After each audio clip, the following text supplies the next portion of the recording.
وَإِلَىٰ مَدْيَنَ أَخَاهُمْ شُعَيْبًا، اور ہم نے مدین کی طرف ان کے بھائی یعنی دینی قومی بھائی شعیب کو بھیجا۔ آپ کو پتہ ہے اس سے پہلے پیغمبروں کے واقعات چل رہے ہیں، اس سے پہلے یعنی پوری ترتیب سے پیغمبروں کے واقعات چل رہے ہیں۔ سب سے پہلے قوم عاد، پھر قوم سمود، پھر قوم لوط علیہ السلام کا واقعہ اللہ نے بیان کیا، اب اس کے بعد شعیب علیہ السلام، کیونکہ ابراہیم علیہ السلام کے بعد آئے ہیں شعیب علیہ السلام۔ قال یا قوم اعبدوا اللہ، شعیب علیہ السلام نے کہا اے میری قوم اللہ کی عبادت کرو، ما لکم من الہ غیرہ، کوئی نہیں ہے تمہارے لیے الہ سوائے اس اللہ کے، ولا تنقصوا المکیال، اور کمی مت کرو کیل میں۔ کیل کہتے ہیں جو چیز بھی پیمانے کے ذریعے، خاص برتن کے ذریعے بیچی جائے، کیل میں کمی مت کرو، والمیزان، اور وزن میں کمی مت کرو، انی اراکم بخیر، بے شک میں تمہیں دیکھتا ہوں خیر میں۔ قحط زدہ لوگ ہوتے، بھوک سے مر رہے ہوتے، تو اگر کسی کسٹمر کو ٹھگ لیا جاتا وہ بھی جرم ہے، لیکن اس کی کوئی توجہ بنتی ہے، تم تو کھاتے پیتے لوگ ہو۔ وَإِنِّي أَخَافُ عَلَيْكُمْ عَذَابَ يَوْمٍ مُحِيطٍ، اور میں تم پر خوف کرتا ہوں ایک ایسے عذاب کا، ایسے دن کے عذاب کا، محیط جو تمہیں گھیر لے گا، یعنی چاروں طرف سے عذاب گھیر لے گا۔ وَيَا قَوْمِ، اور اے میری قوم، أَوْفُوا الْمِكْيَالَ وَالْمِيزَانَ، کیل اور وزن کو پورا کیا کرو، دوبارہ اس حکم کو تکرار کیا اس حکم کا، بالقسط، انصاف کے ساتھ، وَلَا تَبْخَسُوا النَّاسَ أَشْيَاءَهُمْ، اور کمی مت کرو لوگوں میں ان کی اشیاء میں، یعنی جب لوگوں کو شے دیتے ہو، کوئی بھی چیز دیتے ہو، اس میں ڈنڈی نہ مارا کرو، لوگوں کا حق پورا پورا دیا کرو۔ وَلَا تَعْثَوْا فِي الْأَرْضِ مُفْسِدِينَ، اور زمین میں فساد مچاتے مت پھرو۔ ظاہر ہے ناپ تول میں کمی ہوگی، لوگوں کے حقوق ضائع ہوں گے، تو یہی فساد ہے۔ زمین میں فساد پھیلا رہے ہو، معاشرے میں ایک ایمانداری کا نظام ختم ہوگا، آہستہ آہستہ یہ بیماری بھی متعدی ہے۔ فساد کا مطلب کیا؟ ایک آدمی کرپشن کرے گا، پھر اس کو دیکھ کے دوسرا کرے گا، پھر تیسرا کرے گا، پھر قوم میں یہ رواج پڑ جاتا ہے، لوگ کہتے ہیں اس کے بغیر تو ہم سوسائٹی میں سروائیو بھی نہیں کر سکتے۔ بقیت اللہ خیر لکم ان کنتم مؤمنین، اللہ کا بقیہ وہ تمہارے لیے بہتر ہے اگر تم مومن ہو۔ کیا مطلب اللہ کا بقیہ؟ یعنی اللہ کی طرف سے جو مال بچ جاتا ہے، بقیہ کہتے ہیں بچی ہوئی چیز کو، اور اللہ کی طرف سے ظاہر ہے جو حلال ہے وہ تمہارے لیے بہتر ہے، یعنی اللہ کی طرف سے جو تمہیں بچ رہا ہے نا، جو بھی تمہیں پروفٹ ہو رہا ہے، جو تمہاری بچت ہے، جو اللہ کی طرف سے ہو رہی ہے وہ تمہارے لیے بہتر ہے، اسی پہ قناعت کرو، یعنی شیطان کے راستے پہ چل کے حرام طریقے سے اس بقایا میں اضافے کی کوشش نہ کرو۔ تو جتنا اللہ دے رہا ہے، جو تمہارے لیے بچ رہا ہے، وہ اس میں بہتری ہے تمہارے لیے۔ کس لحاظ سے بہتری ہے؟ دنیا کے لحاظ سے بھی اور آخرت کے لحاظ سے بھی۔ آخرت کے لحاظ سے تو ظاہر ہے کہ حرام کماؤ گے تو عذاب آئے گا، حلال کماؤ گے تو ثواب ملے گا، اور دنیا کے لحاظ سے بھی بہتری ہے کیونکہ وہ حلال تھوڑا ہوگا لیکن اس میں اللہ تعالیٰ برکت دے دیں گے، اور حرام جتنا بھی زیادہ ہو اس میں اللہ تعالیٰ برکت نہیں دیتے۔ تو اللہ کی طرف سے جو بقیہ ہے وہ تمہارے لیے بہتر ہے، یعنی دنیاوی اور اخروی دونوں لحاظ سے، اگر تم ایمان لے آؤ، اگر تم میری بات پہ یقین کر لو۔ وما انا علیکم بحفیظ، اور میں تم پر نگہبان نہیں ہوں، میں زبردستی نہیں کر سکتا تم پر۔ قالوا یا شعیب، قوم جواب میں کیا کہتی ہے؟ اتنی معقول بات پہ قوم جواب میں کہتی ہے اے شعیب، اصلاتک، کیا تیری نماز، تأمرک، تجھے آرڈر دیتی ہے، ان نترک، کہ ہم چھوڑ دیں، ما یعبد آباؤنا، ان معبودوں کو جن کی ہمارے باپ دادا عبادت کرتے ہیں، او ان نفعل فی اموالنا ما نشاء، یا ہم اپنے اموال میں کریں وہ کچھ جو ہم چاہتے ہیں، اس چیز کو بھی ہم چھوڑ دیں کیا؟ یعنی ہم اپنے اموالوں میں بھی اپنی مرضی نہ چلائیں، اس میں بھی ہم آپ کی مرضی چلائیں؟ بھئی ہمارا پیسہ ہے، ہم جس طرح سے اس کو استعمال کریں، دیانتداری سے کام لیں، بددیانتی سے کام لیں، ڈنڈی ماریں نہ ماریں، ہماری صلاحیت ہے، ہمارا مال ہے، ہم جو چاہے کریں گے اس میں۔ تو کیا آپ کی نماز آپ کو ان باتوں کا حکم دے رہی ہے؟ یہاں نماز سے کیا مراد ہے کہ آپ کی پاکیزگی اور آپ کا تقدس، کیونکہ نماز جو ہے نا، دیندار لوگ ظاہر ہے نماز بھی پڑھتے ہیں، تو جو لبرل لوگ ہوتے ہیں، بے دین لوگ ہوتے ہیں، ان کو نماز اچھی نہیں لگتی، تو ان کو نماز سے نفرت ہوتی ہے۔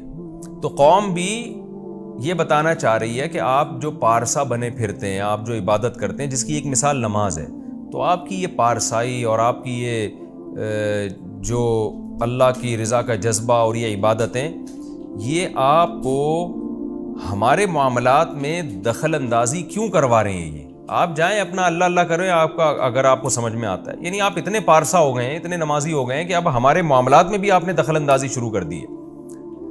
تو یہ ایسا ہی ہے جیسے آج کل لبرل لوگ بھی کہتے ہیں نا، یہ مذہبی لوگوں کو جو مذہب جو ہے نا اس کو بالکل سوسائٹی سے الگ رکھو، یہ ایک نجی معاملہ ہے، کسی نے نماز پڑھنی ہے پڑھے، نہیں پڑھنی نہ پڑھے، یہ اس کا ہیڈ ایک ہے. ایسا نہ ہو کہ وہ ہمارے بزنس میں دخل اندازی شروع کر دے. تو یہی طعنہ انہوں نے بھی دیا تھا. انک لانت الحلیم الرشید. ایک اور طعنہ کیا دے رہے ہیں؟ بے شک آپ واقعی بڑے بردبار اور بڑے نیک ہیں. یہ تنزیہ کہا انہوں نے. حلیم کہتے ہیں بردبار کو، اور بردبار وہی آدمی ہوتا ہے جو عقل رکھتا ہے. جو احمق اور بیوقوف ہوتے ہیں نا، ان میں برداشت نہیں ہوتی، وہ 2-2 فٹ ہر چھوٹی چھوٹی باتوں پہ اچھلنا شروع کر دیتے ہیں. اس لیے حلیم عقل مند کو بھی عربی میں کہتے ہیں. اور رشید کا معنی جو رشد و ہدایت والا، سیدھے راستے پہ چلنے والا. تو اے شعیب انک لانت الحلیم الرشید، آپ تو بڑے عقل مند اور سیدھے راستے پر ہیں. یہ بھی تنزیہ انہوں نے کہا. جیسے کہ آج بھی جب کوئی آپ کو نصیحت کر رہا ہوتا ہے تو آپ کیا کہتے ہیں؟ ہاں بھائی ہمیں پتہ ہے آپ تو بہت نیک آدمی ہیں، ساری عقل اللہ نے آپ کو اکیلے کو دی ہوئی ہے اور آپ ہی سیدھا راستہ جانتے ہیں، ہم تو بیوقوف ہیں. تو اس طرح تنزیہ کہا جاتا ہے نا. تو شعیب علیہ السلام کی قوم نے بھی اسی طرح سے طنز کیا. قال یا قوم، اب جواب میں شعیب علیہ السلام کیا کہتے ہیں؟ اے میری قوم، ارأیتم، بتاؤ تو صحیح، ان کنت علی بینۃ من ربی، اگر میں ہوں واضح دلیل پر اپنے رب کی طرف سے، میرے رب کی طرف سے میں واضح دلیل پر ہوں. یعنی میں جو بات کر رہا ہوں اس کی بیس بڑی دلیل مضبوط ہے، اور وہ بھی رب کی طرف سے ہے. دیکھیں دلیل 2 طرح کی ہوتی ہیں. ایک دلیل جو میری عقل کہہ رہی ہے یہ دلیل ہے، وہ بھی حجت ہے. اور ایک دلیل وہ ہوتی ہے جس پہ رب کی مہر بھی لگ گئی ہو. شعیب علیہ السلام جو باتیں کر رہے ہیں، کوئی بھی نیوٹرل آدمی ہوگا وہ واضح کہے گا کہ یار 2 چیزوں کی دعوت دے رہے ہیں. ایک بت پرستی، اسے چھوڑ دو، یہ پتھر کے بنے ہوئے بت تمہاری بگڑی نہیں بنا سکتے. بالکل عقل کے مطابق درست بات ہے. اگر یہ رب کی طرف سے دلیل نہ بھی ہوتی تو بھی انسانی عقل کہتی ہے یہ کیا بنا سکتے ہیں ہمارا. دوسری شعیب علیہ السلام جو دلیل دے رہے تھے، ناپ تول میں ڈنڈی مت مارو، کمی مت کرو، دھوکہ مت دو. بالکل 2 اور 2 4 کی طرح ہے. اگر کوئی شخص یہ کہتا ہے کہ دھوکے کے بغیر بزنس ممکن نہیں ہے، تو ایک صاحب مجھے کہنے لگے کہ بھائی اس زمانے میں تو میں اگر دھوکہ دیے بغیر بزنس کروں گا تو چلے گا نہیں. میں نے کہا اس بیس پہ اگر آپ بزنس کو جائز کہتے ہیں تو پھر اگر کوئی آپ کو دھوکہ دے آپ اس کو بھی جائز کہیں. پھر آپ اعلان کریں کہ لوگوں، چونکہ دھوکہ دیے بغیر کاروبار ہو نہیں سکتا، لہذا میں بھی جب کسی دکان سے کوئی چیز خریدنے جاؤں گا تو میں دکاندار کو یہ رائٹ دیتا ہوں کہ اپنا مال مجھے دھوکہ دے کے بیچے. تو کیا آپ دوسرے کو اجازت دیں گے؟ جب دوسرے کے لیے حکم کچھ اور ہے تو اپنے لیے بھی حکم کچھ اور ہی ہونا چاہیے. یہ الگ بات ہے خود دھوکہ دینا جائز ہے، اور دھوکہ کھانے کے بارے میں آپ کہتے ہیں دوسرے کے لیے جائز نہیں ہے کہ مجھے دھوکہ دے. تو یہ 2 اور 2 4 کی طرح باتیں تھیں. یہ بینہ تھی شعیب علیہ السلام کی، واضح دلیل تھی. تو شعیب علیہ السلام کہہ رہے ہیں میری جو باتیں ہیں کہ بت پرستی چھوڑ دو اور کسٹمر کو دھوکہ دینا چھوڑ دو مالی لین دین میں، یہ دونوں باتیں بینہ پر مبنی ہیں، اور میں ان دونوں چیزوں میں واضح دلیل پر ہوں. اور اس دلیل بھی میری صرف عقل کی نہیں ہے، میرے رب بھی میرے رب کی طرف سے. یعنی اس دلیل پر تو اور مہر ثبت ہو گئی، یہ اسٹیمپ لگ گئی ہے خدا کی. اب تو یہ 100% درست ہے. لہذا بتاؤ وَرَزَقَنِي مِنْهُ رِزْقًا حَسَنًا، اور اس رب نے مجھے اپنی طرف سے اچھا رزق بھی دیا ہو، جس کی وجہ سے مجھے ضرورت بھی نہیں ہے کہ میں یہ ناپ تول میں کمی کروں اور لوگوں کو دھوکہ دوں. تو کیا میں اس راستے کو چھوڑ سکتا ہوں جس راستے کی میں تمہیں دعوت دے رہا ہوں؟ یعنی خود سوچو کہ ایک آدمی واضح دلیل پر بھی ہو اور حلال روزی بھی اس کو مل رہی ہو، تو اس کو کیا ضرورت ہے کہ حرام کی طرف جائے اس پاکیزہ حلال کو چھوڑ کر، جبکہ اس حرام کے غلط ہونے کی واضح دلائل بھی ہوں. یہی بات میں تمہیں بھی کہہ رہا ہوں کہ تمہیں اللہ کی طرف سے رزق حسن بھی مل رہا ہے اور تمہارے غلط ہونے کی واضح دلیل بھی ہے. تو میں تمہارے ان باتوں میں نہیں آؤں گا. یعنی شعیب علیہ السلام نے یہ جواب میں یہ دلیل دی نا. قوم نے کیا کہا؟ آپ کی نماز آپ کو ان باتوں کا حکم دیتی ہے جو آپ کر رہے ہیں. تو قوم کا خیال تھا شعیب علیہ السلام دل برداشتہ ہو جائیں گے، لیکن شعیب علیہ السلام دل برداشتہ نہیں ہوئے. انہوں نے کہا بھائی میں تمہاری باتوں میں کیسے آؤں، مجھے حلال رزق بھی مل رہا ہے اور اللہ کی طرف سے میں واضح دلیل پر بھی ہوں. اور آگے فرمانے لگے وما توفیقی الا باللہ، اور میری توفیق نہیں ہے مگر اللہ کی طرف سے. میں جو کچھ کر رہا ہوں اس پر اللہ کی طرف سے مجھے توفیق مل رہی ہے. یعنی میں بڑی بات نہیں کرتا کہ میں بہت نیک ہوں، جو تم نے مجھے تانا دیا نا کہ آپ بڑے نیک بھی ہو اور آپ بڑے جناب بہت ہی عقل مند بھی ہو، تو مجھے جو کچھ بھی میں کر رہا ہوں یہ اللہ کی طرف سے مجھے توفیق ملی ہوئی ہے۔ یہ پیغمبروں کی تواضع ہوتی ہے کہ بالکل سیدھے راستے پر ہوتے ہیں، پھر بھی اس سیدھے راستے کو اپنی طرف منسوب نہیں کرتے، اللہ کی توفیق سمجھتے ہیں۔ آگے کہنے لگے علیہ توکلت، میں اسی اللہ پر اعتماد کرتا ہوں۔ کیا مطلب؟ تمہارے ان تانوں کی وجہ سے میں اپنی دعوت سے پیچھے نہیں ہٹوں گا اور میں حرام کی طرف بھی نہیں جاؤں گا۔ میں اس اللہ پہ توکل کرتا ہوں، وہ اللہ مجھے حسن رزق دے سکتا ہے، حرام کے بغیر بھی وہ مجھے میری ضرورتیں پوری کر سکتا ہے، اور میں تمہاری مخالفت کی وجہ سے تبلیغ بھی نہیں چھوڑوں گا۔ ان تمام باتوں میں الہ پہ توکل کرتا ہوں۔ وَإِلَيْهِ أُنِيبُ، اور میں اسی کی طرف لوٹ کر اسی کی طرف میں رجوع کرتا ہوں۔ تو شعیب علیہ السلام نے اس کلام میں دو ٹوک بتا دیا کہ تمہارے ان طعنوں سے میں ذرہ برابر بھی متاثر نہیں ہوں گا، لیکن یہ ساتھ ساتھ اگلی آیت میں بتا دیا کہ میں تو اپنی دعوت سے پیچھے نہیں ہٹوں گا، لیکن اپنی فکر مناؤ کہ ایسا نہ ہو کہ تمہارے ساتھ کوئی خدا کی طرف سے کوئی عذاب نہ آ جائے تمہارے اوپر۔ اس لیے آگے کہنے لگے وَيَا قَوْمِ، اور اے میری قوم، لا یجرمنکم شقاقی، شقاق مخالفت کو کہتے ہیں، میری مخالفت، میری دشمنی، لا یجرمنکم، تمہیں اس پر برانگیختہ نہ کر دے، اس پر نہ ابھارے، ان یصیبکم، کہ تمہیں پہنچے، مثلو ما، وہ اس چیز کا مثل پہنچ جائے، اصاب قوم نوح، جو قوم نوح کو پہنچی تھی، یعنی جو مصیبت قوم نوح کو پہنچی تھی، ایسا نہ ہو کہ وہی مصیبت تمہیں بھی پہنچ جائے۔ تو میری مخالفت تمہیں اس پر نہ ابھار دے کہ تم یہاں تک پہنچ جاؤ کہ تمہیں وہی عذاب پہنچے جو قوم نوح کو پہنچا تھا۔ یعنی مجھے ڈر یہ لگ رہا ہے کہ میری مخالفت میں نا تم حدود کو کراس کر رہے ہو، اور اس کا نتیجہ یہ نہ نکلے کہ کہیں ایسا نہ ہو کہ وہی عذاب تمہیں پہنچے جو نوح علیہ السلام کی قوم کو پہنچا تھا، او قوم ہود، یا نوح کے بعد جو قوم ہود آئی تھی ان کو پہنچا تھا، او قوم صالح، یا قوم صالح کو پہنچا تھا۔ تو کیونکہ یہ قصے جو ہے نا عرب میں تواتر سے چلے آ رہے تھے، وما قوم لوط منکم ببعید، اور قوم لوط تو تم سے بعید بھی نہیں ہے، دور بھی نہیں ہے۔ تو اس سے بھی ہمیں پتہ چلتا ہے کہ یہ سارے واقعات جو ہے نا، قوم نوح علیہ السلام کے واقعہ، قوم ہود کا واقعہ، قوم صالح کا واقعہ، قوم لوط کا واقعہ، یہ ہر نیا پیغمبر پچھلی امت کے واقعے کو بیان کرتا تھا۔ اسی وجہ سے یہ سارے واقعات نا سینہ بسینہ عرب میں تواتر سے چلے آ رہے تھے۔ تو شعیب علیہ السلام نے وہی انہی واقعات کے حوالے دیے کہ تم تاریخیں پڑھتے ہو، تمہارے باپ دادا نقل کرتے آتے ہیں کہ نوح علیہ السلام کی قوم کے ساتھ کیا ہوا تھا، پھر قوم عاد کے ساتھ کیا ہوا، قوم سمود کے ساتھ کیا ہوا، قوم لوط کے ساتھ کیا ہوا۔ تو مجھے ڈر ہے کہ وہی کچھ تمہارے ساتھ بھی نہ ہو جائے کہیں۔ اور قوم لوط تو تم سے بہت قریب ہے، کیونکہ زمانے کے لحاظ سے بہت قریب تھی، یہ بھی ممکن ہے کہ فاصلے کے لحاظ سے بھی قریب ہو، تو دونوں احتمالات اس میں ہو سکتے ہیں۔ وَاسْتَغْفِرُوا رَبَّكُمْ، پس اپنے رب سے تم استغفار کرو، گناہوں کی معافی مانگو، ثُمَّ تُوبُوا إِلَيْهِ، پھر اسی کی طرف متوجہ رہو، إِنَّ رَبِّي، بے شک میرا رب، رحیم، بہت رحم کرنے والا، ودود، بہت زیادہ محبت کرنے والا ہے۔ دیکھیں کیسی پیغمبر کی تعلیمات ہیں، ایک آیت میں دھمکی دے رہے ہیں اور اگلی آیت میں اللہ کا رحیم اور ودود ہونا بتا رہے ہیں۔ کیا مطلب؟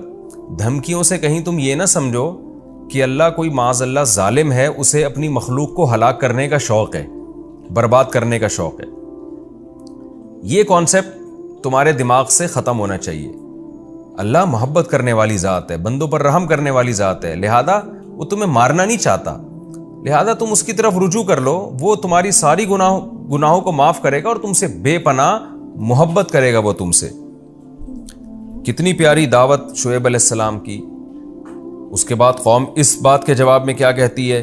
قالوا یا شعیب، کہنے لگے اے شعیب، ما نفقہ کثیرا مما تقول، ہم نہیں سمجھتے، فقیہ یفقہ سمجھنا، بہت سی تیری باتیں ہم نہیں سمجھتے، مما ان باتوں میں سے، یہ اصل میں من ما تھا، تقول جو تو کہتا ہے، تیری جو باتیں تو کرتا ہے ان میں سے کثیرم، بہت ساری باتیں ہماری سمجھ میں نہیں آتی ہیں۔ وَإِنَّا لَنَرَاكَ، انا اصل میں اننا، اور بے شک ہم تجھے دیکھتے ہیں، فینا اپنے درمیان، ضعیفہ، کمزور۔ اے شعیب تیری باتیں ہماری سمجھ میں نہیں آتی اور ہم تجھے سمجھتے ہیں کہ تو ہم میں کا ایک کمزور آدمی ہے. ولولا رہتک، اگر تیرا قبیلہ نہ ہوتا، رہت کہتے ہیں قبیلہ خاندان، لا رجمناک، ہم تجھے پتھروں سے مار کے ہلاک کر دیتے. وما انت علینا بعزیز، اور تو ہم پر معزز نہیں ہے. تو کوئی ایسا قوم کا آدمی نہیں ہے کہ جس کا قتل ہمارے لیے مشکل ہو، کہ عزت کی وجہ سے یا کسی بھی وجہ سے. قبیلہ ہے جس کی وجہ سے ہم تجھے قتل نہیں کرتے. کیسی ہٹ دھرمی آپ دیکھیں کہ شعیب علیہ السلام ان کو اللہ کے عذاب سے بھی ڈرا رہے ہیں، یہ بھی بتا رہے ہیں کہ میرے دلائل بہت مضبوط ہیں، یہ دلائل اللہ کی طرف سے ہیں، اور اللہ نے مجھے حلال روزی بھی دی ہے، تمہیں بھی دی ہے، تو اس حلال کو چھوڑ کر حرام کی طرف کیوں جاتے ہو؟ اور پھر اللہ کے عذاب سے بھی ڈرا دیا کہ قوم نوح ہلاک ہوئی، قوم سمود ہلاک ہوئی، تم بھی ہلاک نہ ہو جاؤ. اور قوم لوط تو بالکل قریب ہے، جا کے دیکھ لو اس کی بستیاں کیسے کھنڈرات میں تبدیل ہوئیں، اور ان کا زمانہ بھی تمہارے قریب ہی گزرا ہے، تمہارے قریبی باپ دادا نقل کرتے چلے جاتے ہیں اس واقعے کو. تو یہ سب باتیں کتنی معقول تھیں، لیکن قوم کے پاس جب جواب نہیں ہوتا تو یہی اسی قسم کے جواب ہوتے ہیں. کہتے ہیں بھائی ہماری سمجھ میں آپ کی باتیں نہیں آتی، اور آپ کمزور آدمی ہو، مسلسل آپ ہمیں تبلیغ کر رہے ہو، ہمارے معاملات میں دخل اندازی کر رہے ہو، ہمیں اب آپ سے اتنی نفرت ہو گئی ہے، اگر خاندان نہ ہوتا تو ہم تباہ و برباد، آپ کو پتھروں سے مار کے ہلاک کر دیتے. یعنی دونوں فریق جو ہے نا وہ کانفیڈنس کی انتہا کو پہنچے ہوئے ہیں، اعتماد کی. شعیب علیہ السلام کانفیڈنٹ ہیں اس بات پہ کہ میں برحق ہوں، میں دعوت دیتا رہوں گا، میں اس میں اللہ پہ اعتماد کروں گا، میں بالکل صحیح راستے پر ہوں. اور قوم وہ یہ شو کر رہی ہے کہ ہم اتنے اپنے یعنی ہمیں اپنی دعوت میں اتنا کانفیڈنس ہے کہ یہ تو شکر کریں ہم نے آپ کو قتل نہیں کیا ہے، ورنہ آپ ہماری نظر میں اتنے غلط ہیں کہ ہم تو آپ کو عام طریقے سے بھی قتل نہ کرتے، ہم تو آپ کو پتھروں سے مار کے ہلاک کرتے. تو بالکل مایوسی کی بات ہے نا کہ یعنی آپ ہم سے کوئی امیدیں نہ رکھیں، یہ شکر ادا کریں ہم نے آپ کو زندہ چھوڑا ہوا ہے، بس اس پہ اللہ کا شکر ادا کریں آپ. تو شعیب علیہ السلام نے جواب میں کیا کہا؟ قال یا قومی، اے میری قوم، اراہتی، کیا میرا قبیلہ، اعز علیکم من اللہ، وہ زیادہ عزت والا ہے، وہ تمہارے نظر میں زیادہ ویلیویبل ہے، من اللہ، اللہ سے. یعنی تم مجھے یوں دھمکی دیتے کہ اے شعیب ہم تجھے ہلاک کرنا چاہتے ہیں، لیکن چونکہ تو بات اللہ کی کر رہا ہے، بات چونکہ تو خدا کی کر رہا ہے، تیرا ذاتی مفاد نہیں ہے اس دعوت میں، بلا ہمیں نیکی کی طرف رہا ہے، تو یہ سوچ کے ہم تجھے چھوڑ دیتے ہیں، چلو بات تو اچھی کر رہا ہے، ٹھیک ہے ہم نے عمل نہیں کرنا. تو اگر تم یہ کہہ دیتے نا تو مجھے خوشی ہوتی کہ کچھ تو اللہ کا تم نے خیال رکھا. بعض لوگ کیا کرتے ہیں بھائی، کسی مذہبی اسکالر کو مارتے ہوئے، اس پہ طنز کرتے ہوئے ڈرتے ہیں کہ یار یہ خدا کی طرف لوگوں کو بلا رہا ہے، تو ایسا نہ ہو کہ یہ ڈائریکٹ خدا سے ہماری دشمنی ہو جائے. تو شعیب علیہ السلام کو قوم کے اس جواب پر افسوس یہ ہو رہا ہے کہ تم نے جو مجھے چھوڑا ہوا ہے، قتل اب تک نہیں کیا، یہ بھی اللہ کی وجہ سے نہیں، میرے قبیلے کی وجہ سے. یعنی ایک انسانوں کا بنا ہوا قبیلہ تمہاری نظر میں اعز علیکم من اللہ، اللہ سے بھی زیادہ معزز ہے. وَاتَّخَذْتُمُوهُ وَرَاءَكُمْ ظِهْرِيًّا، اور اس اللہ کو تم نے اپنی پشت کے پیچھے ٹھہرا لیا ہے، اسے تو بالکل اپنی ڈکشنری سے نکال دیا، اگنور کر دیا ہے، اس کی تو تمہاری نظر میں سرے سے کوئی ویلیو ہے ہی نہیں. جیسے کوئی چیز اٹھا کے آپ پیچھے ڈال دیتے ہیں. جس خدا نے تمہیں بنایا، جو تمہیں روزی دے رہا ہے، اس کی کوئی ویلیو نہیں ہے تمہاری نظر میں. ان ربی بما تعملون محیط، بے شک تم جو کچھ کر رہے ہو اور میرا رب اس سب کا احاطہ کیے ہوئے، سب چیزوں کو میرا رب دیکھ رہا ہے. وَيَا قَوْمِ اعْمَلُوا عَلَىٰ مَكَانَتِكُمْ، اس کے بعد شعیب علیہ السلام جب قوم نے یہ جواب دیا مایوس ہو گئے اور کہا اے میری قوم ٹھیک ہے اپنے جگہ پر عمل کرتے رہو، انی عامل، اب میں اپنا عمل کر رہا ہوں، میں دعوت سے باز نہیں آؤں گا، اور تم مالی معاملات میں خیانت بھی کرتے رہو، بتوں کی عبادت بھی کرتے رہو. سوف تعلمون، ان قریب تم جان لوگے، من یاتیہ عذاب، کون ہے جس کے پاس عذاب آتا ہے، یخزیہ، وہ عذاب جو اس کو ذلیل کر دے، ومن ہوا کاذب، اور کون جھوٹا ہے، ان قریب تمہیں پتہ چل جائے گا. وارتقبوا، تم بھی انتظار کرو، انی معکم رقیب، میں بھی تمہارے ساتھ انتظار کر رہا ہوں. ولما جاء امرنا، اور جب ہمارا حکم آ گیا، نجینا شعیبا، قرآن کہتا ہے ہم نے شعیب کو نجات دی، والذین آمنوا معه برحمت منا، اور ان لوگوں کو بھی ہم نے نجات دے دی جو شعیب علیہ السلام کے ساتھ ایمان لائے تھے اپنی رحمت کی وجہ سے. وَأَخَذَتِ الَّذِينَ ظَلَمُوا، اور پکڑ لیا ان لوگوں کو جنہوں نے ظلم کیا تھا، الصیحہ، صیح چیخ کو کہتے ہیں، ایک تا جب لگتا ہے تو ایک چیخ، ایک زوردار چیخ نے ان کو پکڑ لیا، فَأَصْبَحُوا فِي دِيَارِهِمْ جاثمین، ہو گئے اپنے گھروں میں اوندھے پڑے ہوئے، صبح اٹھے تو سب اوندھے مرے ہوئے پڑے ہوئے تھے، كَأَن لَّمْ يَغْنَوْا فِيهَا، گویا کہ کبھی اس بستی میں رہے ہی نہ ہوں، الا، خبردار سنو، بعدا لمدین، مدین بھی اللہ کی رحمت سے دور ہو گئے، ان پر بھی لعنت ہو، کما بعیدت ثمود، جیسے ان سے پہلے قوم ثمود پر اللہ کی لعنت ہوئی۔ یہ رکوع ہمارا کمپلیٹ ہوا۔ اس رکوع میں بھی ہمیں اسباق ملتے ہیں۔ بنیادی سبق تو یہ ملتا ہے کہ اللہ کی نظر میں جیسے شرک بہت بڑا جرم ہے، ایسے ہی کسٹمر کے ساتھ ناپ تول میں کمی کرنا، اسے دھوکہ دینا، یہ بہت بڑا جرم ہے۔ قرآن میں یہ مضمون اور بھی جگہوں پر آئے۔ سورہ مطففین میں اللہ نے بتایا کہ تباہ و برباد ہو جائیں وہ لوگ جو ناپ تول میں کمی کرتے ہیں۔ سورہ مطففین میں اللہ نے جہنم کی وعیدیں سنائی، الا یظن اولئک انہم مبعوثون، ان کو پتہ نہیں ہے کل قیامت کے دن انہیں خدا کے سامنے کھڑے ہو کر جواب دینا ہے۔ اسی طرح قرآن میں جہاں اہل ایمان کی صفات بیان کی گئی ہیں، وہاں اللہ نے یہ بات بھی بیان کی ہے، اہل ایمان کو حکم دیا ہے کہ ناپ تول میں کمی مت کرو۔ سورہ بنی اسرائیل میں ہے یہ مضمون، اور بھی آیتوں میں آئے گا انشاءاللہ۔ تو اس سے پتہ چلتا ہے کہ مالی لین دین میں کھرا ہونا یہ بہت اہم حکم ہے۔ دیکھیں، غیر مسلم جو مالی لین دین میں کھرا ہوگا وہ صرف اس کو اخلاقیات کا ایک مسئلہ سمجھے گا، وہ کہے گا مینرز ہونے چاہیے انسان میں، اخلاقیات کا تقاضا ہے کہ آپ لوگوں کو ٹھگیں نہیں، کسٹمر کو بیوقوف نہ بنائیں آپ۔ لیکن یہ ہمارے مذہب کا حصہ ہے۔ آپ اگر کسی کو ٹھگتے ہیں تو آپ کو صرف اتنا نقصان نہیں ہے کہ آپ سے کسٹمر ٹوٹ رہا ہے یا آپ بعد میں اس کے پیسوں کی تلافی کر دیں، نہ نہ نہ نہ، قرآن کہتے تم جہنم کی آگ خرید رہے ہو، کیونکہ یہ اللہ کے حق کی نافرمانی ہے۔ غیر مسلم کہے گا کہ آپ نے مخلوق کا حق مارا ہے اگر اسے دھوکہ دیا، اللہ کہتے ہیں تم نے میرا حق مارا ہے کیونکہ میں نے تمہیں حکم دیا تھا کہ کسی کے ساتھ دھوکہ مت کرو اور مالی معاملات میں خیانت مت کرو۔ تو انہی آیتوں کی روشنی میں علماء کرام نے، جو صحیح فقیہ علماء ہیں، انہوں نے مالی معاملات میں لین دین کی اور اس میں کلیئر ہونے کی بہت اہمیت کو بیان کیا ہے۔ ابھی ہم نے اپنے بڑے بزرگوں کو دیکھا کہ وہ پیسوں کے معاملے میں بہت زیادہ احتیاط برتا کرتے تھے کہ کہیں کسی کا ایک روپیہ بھی ہمارے ذمے رہ نہ جائے۔ وراثت کے معاملات میں اور جو کاروباری لین دین ہے ان میں بہت زیادہ اس کا خیال کیا کرتے تھے، کہیں ایسا نہ ہو کہ کسی کے ہمارے ذمے ایک روپیہ ہو اور ہماری اسی طرح موت واقع ہو جائے۔ نبی صلی اللہ علیہ وسلم جنازہ نہیں پڑھاتے تھے جس کے پر قرضہ ہوتا تھا، جب تک کہ کوئی اس کی کفالت اپنے ذمے نہ لے لے کہ میں اس کا قرضہ خود ادا کروں گا۔ تو اسلام میں بہت زیادہ ویلیو ہے۔ اس رکوع کا جو اہم ترین پوائنٹ ہے وہ یہی ہے۔ دوسرا، اس رکوع سے ہمیں ایک اور بات اہم ترین پتہ چلتی ہے کہ ہر دھرم اور ضدی لوگ کیسے ہوتے ہیں۔ آج بھی ہیں یہ، جب آپ حق کی دعوت چلاتے ہیں نا تو سامنے والے نے اگر نہیں ماننا ہوتا نا، آپ دلائل کے انبار لگا دیں، اگلا نہیں مانے گا، آپ زچ ہوتے رہیں گے، آپ کو ٹینشن شروع ہو جائے گی کہ میں اتنی واضح بات کر رہا ہوں، اس کی سمجھ میں کیوں نہیں آ رہا۔ دیکھیں نا، شعیب علیہ السلام کتنی واضح بات کر رہے ہیں، شرک چھوڑ دو، ناپ تول میں کمی چھوڑ دو، بس یہ دو مطالبے ہیں میرے تم سے۔